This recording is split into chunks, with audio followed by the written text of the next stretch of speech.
क्या आपको पता है फेसबुक फाउंडर मार्क जुकरबर्ग का आईक्यू 152 है, एलोन मस्क का आईक्यू 165 और एल्बर्ट आइंस्टीन का आईक्यू 160 है। वही इंडिया की अनुष्का दीक्षित का आईक्यू 162 है, यानी कि आइंस्टीन से भी 2 पॉइंट ज़्यादा। क्या आपको पता है कि आपका आईक्यू कितना है?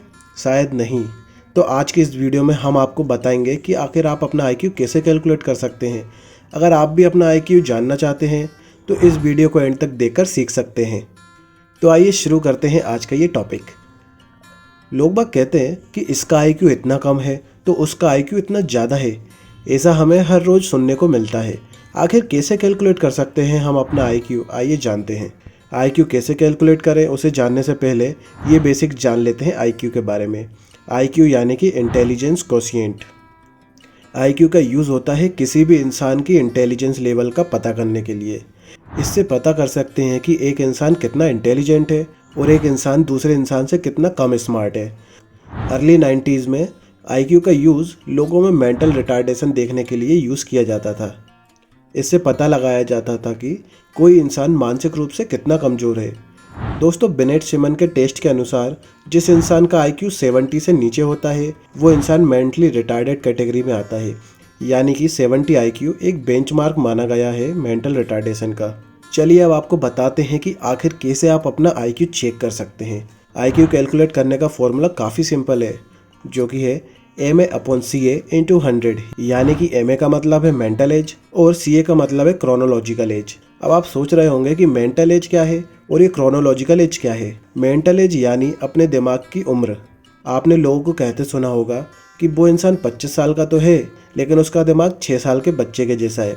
मेंटल एज हमारी इंटेलिजेंस से रिलेटेड एक कॉन्सेप्ट है, जिसका मतलब होता है कि किसी स्पेसिफिक इंसान की मेंटल एबिलिटी उसकी एज के बराबर है या उससे कम या उससे ज़्यादा है।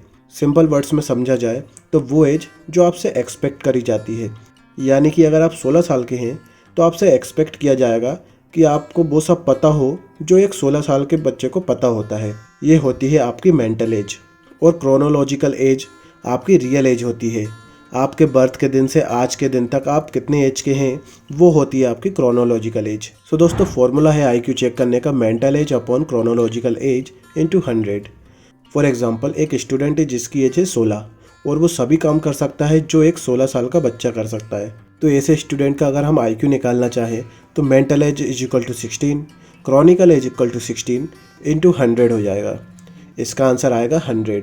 इस एग्जाम्पल से हमें ये समझ में आएगा कि एक नॉर्मल इंसान का आईक्यू 100 के आसपास रहता है। अब इस एग्जाम्पल में थोड़े से चेंजेस करते हैं, क्योंकि आपकी मेंटल एज ज़रूरी नहीं है कि आपकी क्रोनोलॉजिकल एज के समान हो। कई केस में मेंटल एज रियल एज से कम होती है और ज़्यादा भी हो सकती है। इसीलिए आप किसी भी इंसान से कुछ सवाल पूछ के उसकी मेंटल एज जान सकते हैं। जैसे आपने किसी 16 साल के बच्चे से सवाल पूछा और आपने देखा कि वो अपने स्टैंडर्ड से ऊपर के सवालों का जवाब ईजिली दे रहा है, तो हमने पाया कि उसकी मेंटल एज एक 20 साल के बच्चे की तरह है। अब हम ऐसे स्टूडेंट का अगर आईक्यू कैलकुलेट करें तो 20/16 × 100 आएगा, जिसका एवरेज आता है आईक्यू = 125। तो उस स्टूडेंट का आईक्यू होगा 125। ऐसे ही अगर कोई स्टूडेंट अपने स्टैंडर्ड के नीचे वाले स्टैंडर्ड के सवाल नहीं दे पाता है और हम पता लगाते हैं कि उसकी मेंटल एज 10 है, ऐसे में अगर उसका आईक्यू कैलकुलेट किया जाए तो वो 10/16 × 100, यानी कि उसका आईक्यू आएगा 62.5, यानी कि स्टूडेंट का आईक्यू होगा 62 से 63 के बीच में। और जैसा कि अभी हमने देखा कि बिनेट सिमन के टेस्ट में जिस इंसान का आईक्यू 70 से नीचे होता है तो वो इंसान मेंटली रिटार्डेड कैटेगरी में आता है। तो अगर स्टूडेंट का आईक्यू 62 है तो उसे हम बिलो एवरेज कह सकते हैं। तो चलिए अब देखते हैं कि आखिर आईक्यू को क्लासिफिकेशन कैसे किया जाता है। जब आप अपना या सामने वाले इंसान का आईक्यू निकाल लेते हो तो हम कैसे पता लगाएं कि वो इंसान किस कैटेगरी में आता है। इसके लिए आईक्यू को अलग अलग रेंज में क्लासिफाइड किया गया है। जैसे अगर किसी इंसान का आईक्यू 130 या फिर उससे ज़्यादा आता है तो वो आएगा वेरी सुपीरियर कैटेगरी में। अगर किसी का आईक्यू 120 to 129 है तो वो सुपीरियर में आता है। अगर किसी का 110 to 119 है तो वो आएगा एवरेज में। अगर किसी का 90 to 109 है तो वो एवरेज आता है। और अगर किसी का 80 to 89 है तो वो लो एवरेज में आता है। वहीं अगर किसी का 70 to 79 आता है तो वो बॉर्डर लाइन में आएगा। और अगर किसी का 69 या उससे बिलो आता है तो वो एक्सट्रीमली लो कैटेगरी में आता है।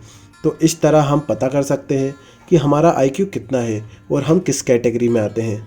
आपके आईक्यू में आपका सराउंडिंग और आपके एनवायरनमेंट का काफ़ी असर पड़ता है।